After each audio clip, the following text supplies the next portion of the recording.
So, if you don't know this already, in South Korea, there are thousands of teenagers who wake up every day and spend more hours doing schoolwork than you spend being awake. Literally.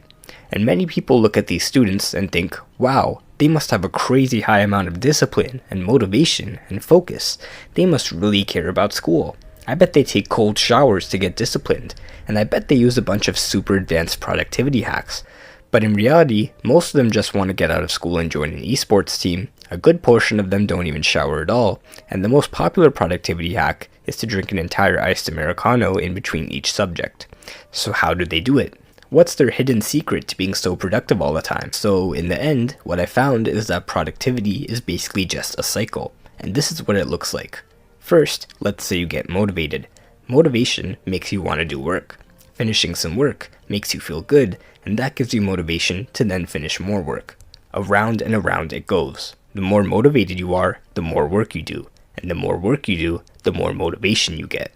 So every time you think of productivity, just think of this cycle. Because even though it simplifies a lot of stuff, it's easy to remember just this image whenever you wake up and don't feel like doing anything. And it explains pretty much everything. For example, how can you spend 3 weeks not writing an essay, but somehow 30 minutes before it's due, you turn into prime Shakespeare?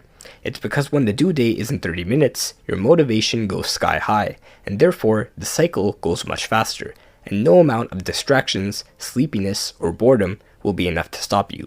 The cycle also explains why you can get so much more work done when you have a to-do list. Because each time you cross something off the list, you're very obviously telling your brain, I finished something. I did a task, and that makes you feel good. And now that you feel motivated, guess what? Here's another task that's going to give you an even better feeling once you cross it off. And that's why the most productive people almost always have a detailed to-do list. Because if you split up a big task like homework into each individual subject, and even better, you split it into each individual task, then not only is there less confusion about what you have to do, but you get to have that boost of motivation after crossing off every little task. And it's important to know that if you don't have a lot of motivation, you can still start up the cycle and get it running by using some self-motivation tricks. And here's a few. First, remind yourself what drives you, why you're doing this, and what the end goal is. Next, remind yourself what you enjoy about your work. Third, challenge yourself to see how much work you can do in the next hour, and race against the clock as if you have an essay that's due in 1 hour and you haven't started. Because you know what they say, procrastination is the best motivation, so why not just give yourself your own time limit? And finally, make work into a habit by doing it every day around the same time, and by making it part of a bigger routine. For example, a lot of people have a morning routine of wake up, shower, breakfast, gym. Or they have an evening routine of come home, change clothes, eat food. And if you just stick a work session into these built-in routines, then eventually it'll feel weird not to do work. And what better motivator is there than not wanting to feel weird? But having said all this, you also don't have to start with motivation to get the cycle going. For example, if you wake up one day and you feel really unmotivated, like you don't want to do anything, just start working anyway. It can even be just 1 minute of work. Literally 1 minute. Maybe it's writing 1 sentence. Maybe it's reading 1 paragraph, or cleaning 1 piece of furniture. Whatever it is, once you finish that bit of work, you're done. And you can go back to lying in bed and doing nothing. But chances are, you probably won't want to go back to doing nothing, because finishing that 1 task will almost always give you enough motivation to do the next task. And that motivates you more, and before you know it, the cycle is running at full speed. And this is the secret. Don't wait for motivation. Start working now and get motivated as you work. It's said that students at Oxford University in England spend at least 40 hours a week studying, which means that even on those days with no motivation, they still have to wake up and go study for 6 to 8 hours. And they're not sitting in bed telling themselves, come on, lock in mate, you gotta do 7 hours of revision today. Because that's a huge task they don't have the motivation for. Instead, what they actually do is wake up and think, you alright mate, I reckon I'll have a crack at a bit of work right now, innit? And 12 hours later, somehow, they finish 2 textbooks, written 4 essays, and colonized 78 countries. Because getting stuff done is what motivates you when nothing else will. But of course, the cycle can't go on forever. Things like tiredness, confusion, boredom, anxiety, and distractions are all things that make the cycle less and less efficient. But the good news is that you can deal with all of these.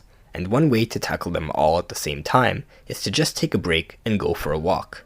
Especially if you go outside, a walk will give you some extra energy. A walk helps you collect your thoughts and plan out your next move. It gives you something to do that's not work.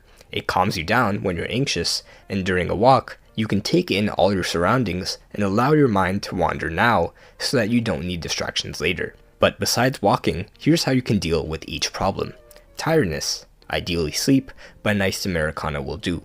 Confusion, have a to-do list, or at least come up with a plan of what you're going to do and how you're going to do it. Boredom, background music can help, but one thing that works way too well and pretty much never fails is switching up the location you work from, or even just facing a different direction. You can honestly work from even the most nonsensical of locations, but be warned that people might look at you weird. Doesn't matter though, because it's fun. Anxiety, the best you can do is ask yourself some questions. What am I most worried about? Is it reasonable? Will this thing I'm worried about matter in the long run? And what can I control? For example, if you have a biology test coming up, you might feel too anxious to study. Why? Because you're worried you might fail anyway. Is this reasonable? No, because studying always helps. Will this matter in the long run?